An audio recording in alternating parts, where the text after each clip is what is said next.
పుల్చులో మరో breaking news చూస్తున్నాం. లైంగిక ఆరోపణలు ఎదుర్కొంటున్న యూట్యూబర్ హర్ష సాయి అజ్ఞాతం ఇంకా వేడలేదు. వారం రోజులుగా పోలీసులు గాలిస్తున్నా చిక్కడం లేదు.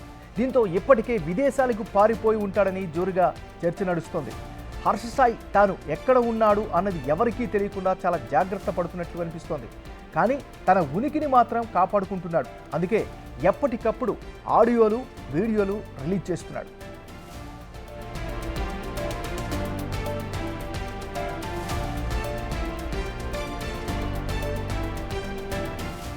సోషల్ మీడియాలో రచ్చ నడుస్తున్నా ఇప్పటి వరకు హర్ష సాయి నుంచి ఎలాంటి రియాక్షన్ రాలేదు. తన ఫోన్ సైతం స్విచ్ ఆఫ్లో ఉంది. ఇప్పటికే హర్ష సాయి బాధితురాలు సిపికి కంప్లైంట్ చేసింది. అతను విదేశాలకు పారిపోయే ప్రమాదం ఉందని ఫిర్యాదు చేసింది.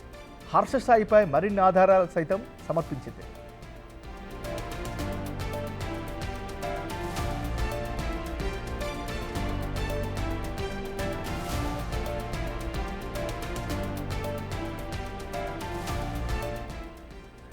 అటు జానీ మాస్టర్, ఇటు హర్ష సాయి విషయంలో పోలీసుల తీరుపై బోలెడని విమర్శలు చక్కర్లు కొడుతున్నాయి.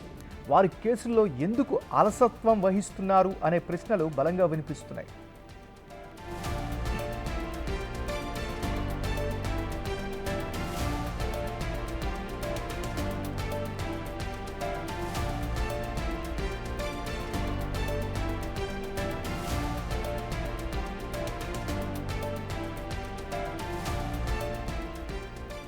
లైంగిక ఆరోపణలు ఎదుర్కొంటున్న యూట్యూబర్ హర్ష సాయి అజ్ఞాతం ఇంకా వేడలేదు. వారం రోజులుగా పోలీసులు గాలిస్తున్నా చిక్కడం లేదు. దీంతో ఇప్పటికే విదేశాలకు పారిపోయి ఉంటాడని జోరుగా చర్చ నడుస్తోంది.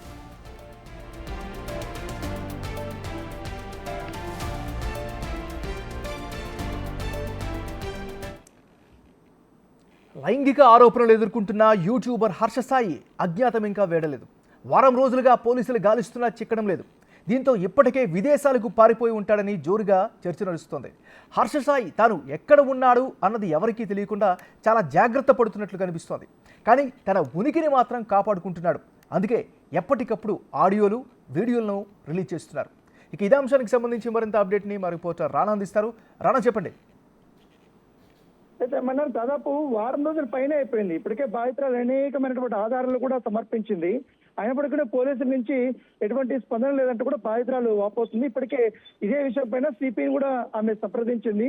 ఇతర కేసుల్లో రేప్ కేసులు వచ్చినప్పుడు చాలా తొందరగానే స్పందించే పోలీసులు హర్ష సాయి విషయంలో మాత్రం ఇప్పటివరకు పట్టుకోలేకపోతున్నారనేది ఒక అపవాదన అయితే చెప్పినటువంటి నేపథ్యంలో అయితే పోలీసులు మాత్రం ఒక వర్షం చెప్తున్నారు. మేము కేసు రిసీవ్ చేసినప్పటి నుంచి అనేక విధాలుగా కూడా ప్రయత్నిస్తున్నాం, తన లొకేషన్ కూడా ట్రేస్ చేయడానికి చేస్తున్నాం. కానీ ఫోన్లన్నీ కూడా ఒక ప్లేస్ లో పెట్టేసి వేరే వాళ్ళకి ఇచ్చేసి తను మాత్రం ఎక్కడి నుంచి వెళ్ళిపోయాడు. ఇక్కడైతే హైదరాబాద్ లో లేడు, విజయవాడలో లేడు, ఈవెన్ దో వైజాగ్ లో కూడా లేరు అనేసి కూడా పోలీసులు చెప్తున్నారు. అతని కోసం మేము ప్రత్యేక బృందాలతో కూడా గాలింపు చర్యలు చేపడుతున్నాం అనేసి కూడా పోలీసులు చెప్తున్నారు. మరోవైపు ఇప్పటికే యాంటిసిపేటరీ ఫైల్ కోసం చాలా తీవ్రంగానే హైకోర్టులో హర్ష సాయి ప్రయత్నిస్తున్నట్టుగా మనకు సమాచారం అందుతుంది. దానితో పాటు ఇప్పటి వరకు బాధితురాలు మాత్రం ఇప్పటికే హర్ష సాయి విదేశాలకి పారిపోయే అవకాశం ఉంది, పైగా పారిపోయి ఉండొచ్చు అనేది డౌట్ రేజ్ చేసిన నేపథ్యంలో సిపిని కలిసి కూడా ఇదే అంశాన్ని కూడా ఆమె ప్రస్తావించారు. సో సిపి కూడా వెంటనే నార్సింగ్ పోలీసులకు కూడా చెప్పడం జరిగింది. హర్ష సాయి ఎక్కడున్నా కూడా పట్టుకోని కూడా చెప్పడం జరిగింది. దాని దగ్గరగానే ఇప్పుడు చర్యలు చేపట్టామనేది కూడా పోలీసులు చెప్తున్నటువంటి నేపథ్యంగా పడుతుంది. అయితే జానీ మాస్టర్ విషయంలో గోవా వరకు వెళ్ళినటువంటి నార్సింగ్ పోలీసులు ఆయన్ని కేవలం 2 రోజుల్లోనే పట్టేస్తున్నారు. కానీ ఇప్పుడు హర్ష సాయి విషయంలో దాదాపు వారం రోజులుగా వస్తుంది. దానికి తగ్గట్టుగా బాధితురాలు మీకు సంబంధించినటువంటి వాళ్ళిద్దరూ మాట్లాడుకున్నటువంటి ఆడియోస్ ఏవైతున్నాయో కొన్ని ఎడిటెడ్ పర్సన్, అంటే బాధితురాలే తప్పు చేసినట్టుగా, బాధితురాలే హర్ష సాయిని ముగ్గులోకి లాగుతున్నట్టుగా ప్రయత్నిస్తున్నట్టుగా ఆ వీడియోలు, ఆడియోలు కానీ కొన్ని బయట పెడుతున్నటువంటి పరిస్థితిగా పడుతుంది. ఈ ఆడియోలు ఎక్కడి నుంచి బయట పెడుతున్నారు? ఎందుకంటే ఒక పక్కా ప్రణాళికతోనే 30 seconds 1 minute అట్లా ఈవెన్ దో డేట్లతో సహా ఏ సమయంలో మాట్లాడాలనేది కూడా ఆడియో ముందు పెట్టి వాటిని మీడియా ముందుకు రిలీజ్ చేసినటువంటి ఉదంతం పైన కూడా ఆమె అభ్యంతరం వ్యక్తం చేసినటువంటి నేపథ్యంగా పడుతుంది. అలాంటి ఆడియోలు కానీ వీడియోలు కానీ నా దగ్గర చాలా ఉన్నాయి. కాకపోతే నేను అవన్నీ పోలీసులకి, కోర్టుకు మాత్రమే సమర్పిస్తానంటూ కూడా బాధితురాలు చెప్తుంది.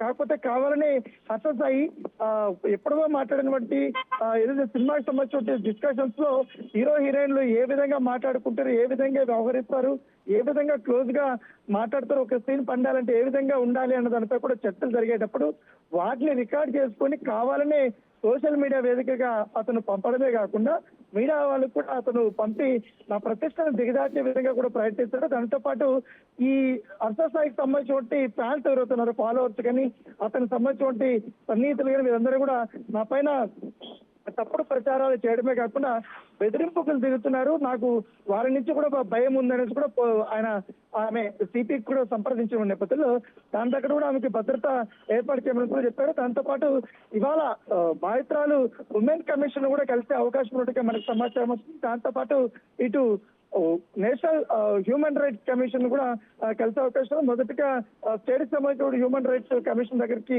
ఆమె వెళ్ళి అక్కడ రిప్రజెంటేషన్ ఇచ్చి జరుగుతున్నటువంటి పరిణామాలపైన కూడా ఆమె మాట్లాడే అవకాశం ఉన్నట్టుగా మనకు సమాచారం అవుతుంది.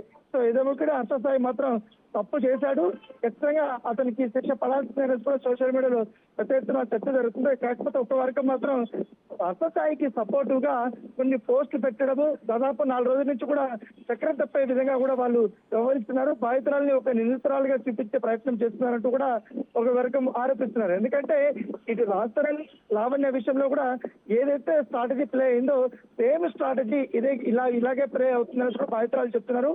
ఎందుకంటే దాదాపు 4 రోజుల నుంచి చూస్తున్నాం సోషల్ మీడియాలో ఒక 4 పరిగెట్టుకుని అర్ధస్థాయి కోసమే పని చేస్తున్నట్టుగా ఆయనకు పాజిటివ్ గా మాట్లాడుతూ నన్ను నిందితురాలుగా చేరుతున్నారంటూ కూడా ఆమె కంప్లైంట్ ఇచ్చినటువంటి నేపథ్యం అయితే కనపడుతుంది. త్వరగా అర్ధస్థాయిని పట్టుకుంటే గానీ ఈ కేసులో ఉండబట్టి అన్ని ఎవిడెన్సులు ఉంటాయి, లేకపోతే ఎవిడెన్స్ అన్ని కూడా పోతాయి అనేది ఆమె చెప్తున్నట్టు వర్షన్. సో ఖచ్చితంగా అర్ధస్థాయి నన్ను మోసం చేశారు కాబట్టి అన్ని రకాలుగా ఆర్థిక పరంగా కూడా నేను నష్టపోయాను, ఇట్లా ఫిజికల్ గా మెంటల్ గా అన్ని రకాలుగా కూడా చాలా అసాల్ట్కు గురి అని కూడా ఆమె చెప్తున్నారు. ఇప్పటికే మెగా సినిమాకి సంబంధించిన విషయంలో వాళ్ళ ప్రొడక్షన్ స్టార్ట్ అయినప్పుడు ప్రొడ్యూస్ చేసినటువంటి కో ప్రొడ్యూసర్ బాలా కూడా ఇప్పటికే కన్నీరు మున్నీరు అవుతున్న నేపథ్యంగా పడుతుంది.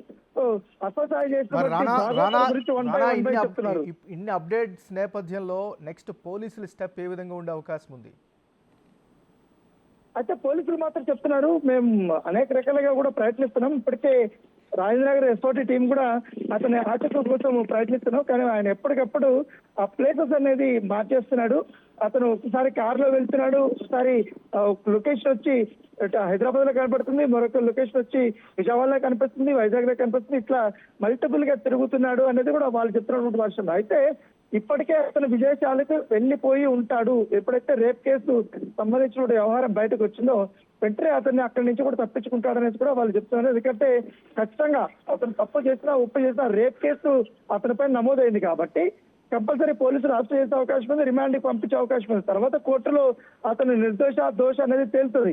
సో అంత వ్యవహారాన్ని ఎందుకు ఇప్పటికే అతనికి ఇన్స్టాలో కానీ అనేక సోషల్ మీడియా ప్లాట్ఫామ్ లో మంచి ఫాలోవర్స్ ఉన్నారు కాబట్టి ఆ ఫాలోవర్స్ అంతా కూడా పోగొట్టుకునే అవకాశం ఉన్న నేపథ్యంలో అతను తప్పు ఇచ్చుకున్నాడు అనేది కూడా మరొక వాదన. Thank you Rana.